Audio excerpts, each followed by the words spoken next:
नमस्ते, मैं अविनाश। आप सबका टाइम एंगल ट्रेडिंग एकेडमी में स्वागत करता हूं।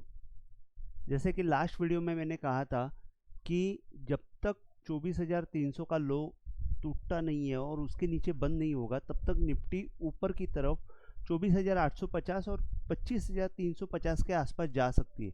तो एग्जैक्ट निफ्टी ने अगर आप देखते हैं तो सेकेंड डे 24,850 के आसपास हाई बना के 854 का हाई बना के वापिस नीचे की तरफ मूवमेंट दे दी। और आज हम लोग देख रहे हैं कि SGX निफ्टी भी नीचे है।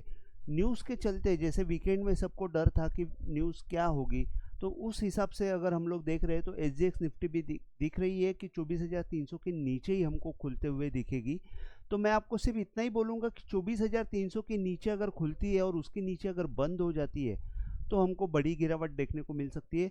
और वो गिरावट में हमको 23,828 का फर्स्ट जो टारगेट है वो आपको आते हुए दिखेगा और दूसरा टारगेट 23,500 या 400 इसके बीच में आपको आते हुए दिखेगा। तो ये दो लेवल आपको दिमाग में रखनी है। और अगर नीचे खुल के ऊपर की तरफ आती है तो आपको रेजिस्टेंस जो है 24,650 के आसपास दिखेगा और 24,850 बहुत बड़ा रेजिस्टेंस बनेगा अगर 24,300 के नीचे खुल के ऊपर आती है।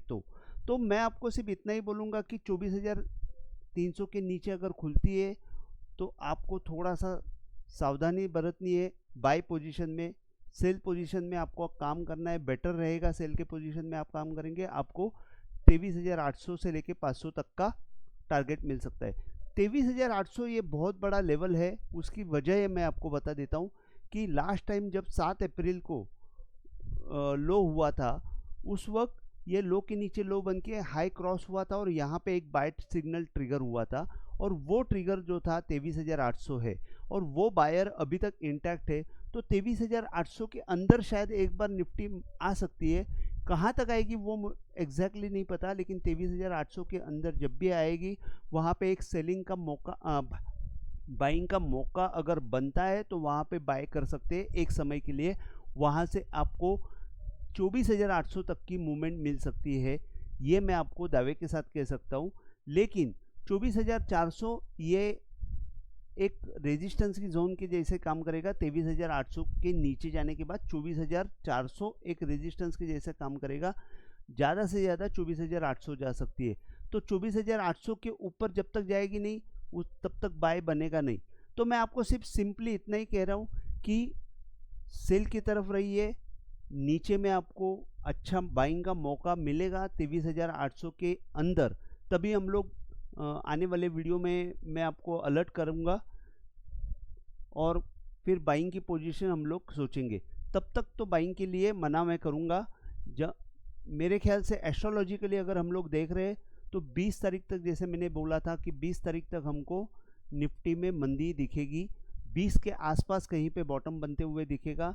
शायद वो दरमियान थोड़ी सी न्यूज़ कम हो जाएगी और ऊपर की तरफ निफ्टी आना शुरू हो जाएगी। वहाँ से हमको एक अच्छा अपमूव दिख सकता है। तो अभी फ़िलहाल तो मैं इतना ही बोलूँगा कि आपको सिर्फ सेल की तरफ सोचना है। ऊपर में 24,850 का बहुत बड़ा रेजिस्टेंस रहेगा, उसको पार होने के बाद ही हम लोग को बाई की तरफ मूवमेंट दिख सकती है। तो आज के लिए बस इतना ही। अगर आपको वीडियो पसंद आया हो तो प्लीज़ आप शेयर कीजिए, लाइक कीजिए और सब्सक्राइब कीजिए। टेलीग्राम में आपको अगर रेगुलर अपडेट चाहिए तो आप डिस्क्रिप्शन में दी हुई लिंक के ऊपर जाके सब्सक्राइब कीजिए। जय हिंद, थैंक यू।